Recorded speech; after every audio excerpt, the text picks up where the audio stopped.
puffed up, pompous pop and J. Johnson attacks Khan over pulled Trump visit. Boris Johnson has fueled the controversy over Donald Trump's unexpected decision to pull out of a visit to the UK by claiming Jeremy Corbyn and Sadiq Khan, Labour's London mayor, were putting the UK-US special relationship at risk.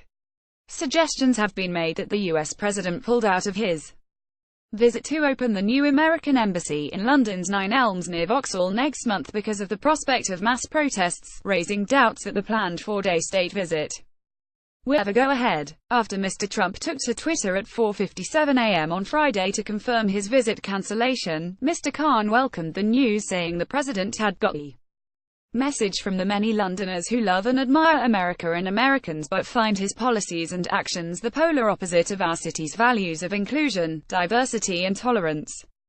He noted how Mr. Trump would have been met by mass peaceful protests, but the Foreign Secretary took to Twitter to condemn Mr. Khan and his party leader, saying the US is the biggest single investor in the UK, yet Khan-Corbyn seem determined to put this crucial relationship at risk. We will not allow US-UK relations to be endangered by some puffed-up, pompous pop and J in City Hall.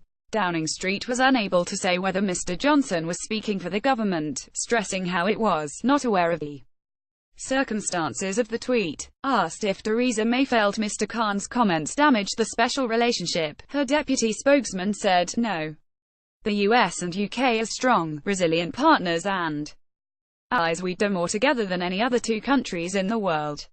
On Friday, as the president was mocked on Twitter, his waxwork drew public attention as it was placed outside the new embassy by Madame Tussauds.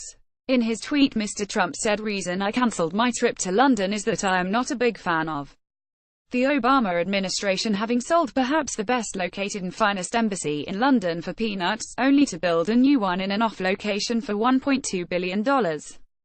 Bad deal. Wanted me to cut ribbon. Oh, the deal for the new embassy was struck in 2008 by the administration of George W. Bush before Mr. Obama came to office. And if the PM was still confident the Trump state visit would go ahead after the president cancelled his February working visit," Mrs. May's deputy spokesman said, "The US is one of our most valued allies. The invitation has been extended and accepted. No date has been confirmed." Asked if it was a discourtesy to the Queen for Mr. Trump to keep putting off the state visit, he replied, "An invitation has been extended and accepted and we will set out details in due course." Meanwhile, there was some criticism of Mr. Trump describing the new location of the U.S. Embassy as off-location. Its current home is in the heart of the West End in Grosvenor Square and is being moved to improve security. Ravi Govindia, leader of Wandsworth Council, said if the southwest London area had been off-location yesterday, it is certainly centre stage today. Just south of the River Thames, the cube-shaped embassy building is in sight of Westminster and part of a £15 billion, 561-acre regeneration project set to transform one of the South Bank's last remaining industrial stretches. It will include 20,000 new homes and 25,000 permanent jobs. Apple is to move its headquarters there. But, according to Aidan Dykerdam, a Labour councillor for Queenstown, Mr. Trump would not be welcome there. "We all know why he cancelled this visit.